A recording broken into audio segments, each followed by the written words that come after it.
how to make homemade chicken rigatoni. Let's get into it.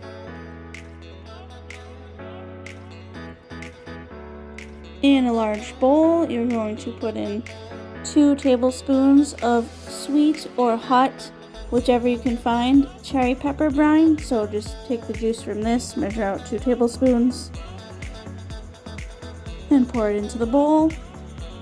The recipe specifically does call for hot, but if you don't like hot or if you can't find hot, the recipe suggests that you can also use sweet.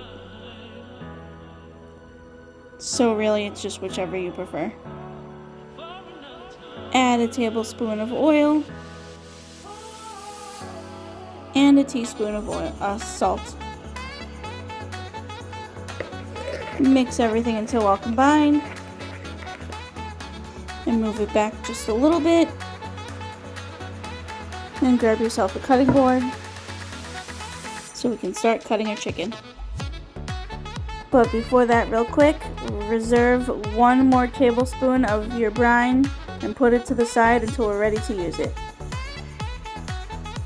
Next, we are going to cut 1.5 pounds of chicken breast into bite-sized 1-inch pieces.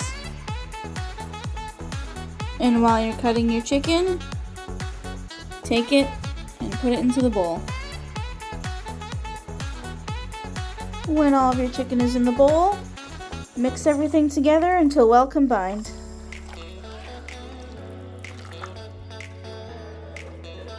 Cover your bowl and put it into the fridge to let it marinate for 1 hour. The recipe does not recommend that you leave it in longer than an hour because apparently the chicken gets too mushy. Meanwhile, in a large pot over medium heat, heat about 1 tablespoon of oil and add one bag of sliced peppers and onion stir-fry mix. You can use 2 fresh peppers and 1 onion if you prefer. Just cut those up into 1-inch pieces. I'm just using the pre-sliced stuff for convenience. Add ½ teaspoon of salt and cook and stir and cook your peppers and onions for about 8 minutes or until they're soft and browned and fully cooked.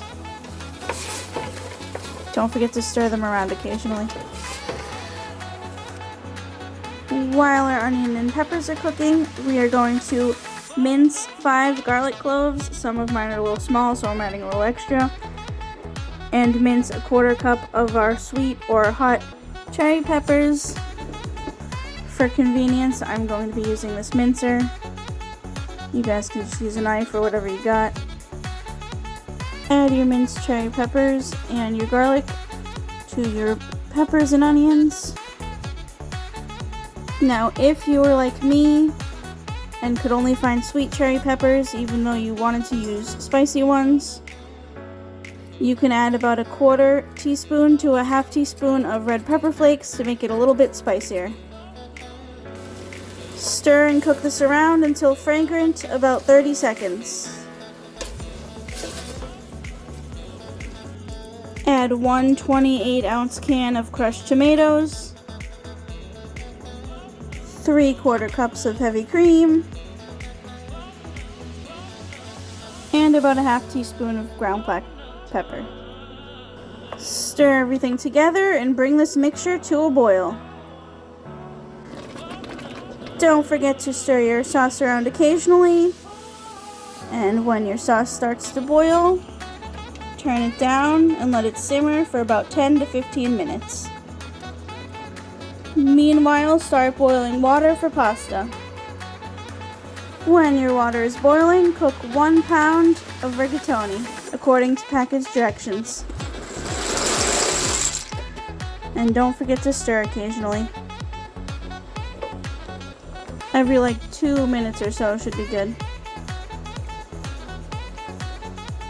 When your sauce is nice and thick, carefully add your marinated chicken. Stir it all in there so it breaks up a little and it gets all nice and evenly mixed and covered in the sauce. Cover your sauce and let this simmer for about 6 to 8 minutes or until the chicken is fully cooked.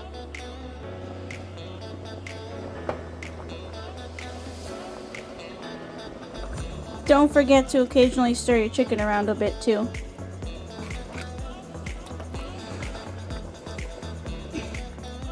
When your chicken is fully cooked, remove your sauce from the heat. And when your pasta is fully cooked, strain it. Add your pasta to your sauce. Give it a light mix just so it's not sticky, but don't fully mix it in because we're still going to be adding some cheese in a sec.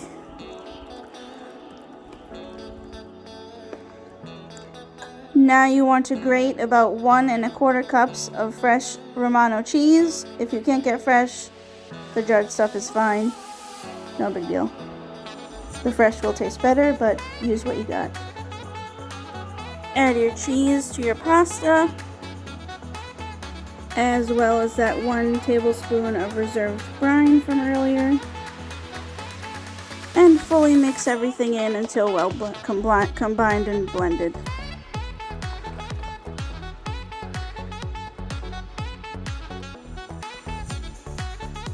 And when you're ready, serve with more grated cheese and enjoy.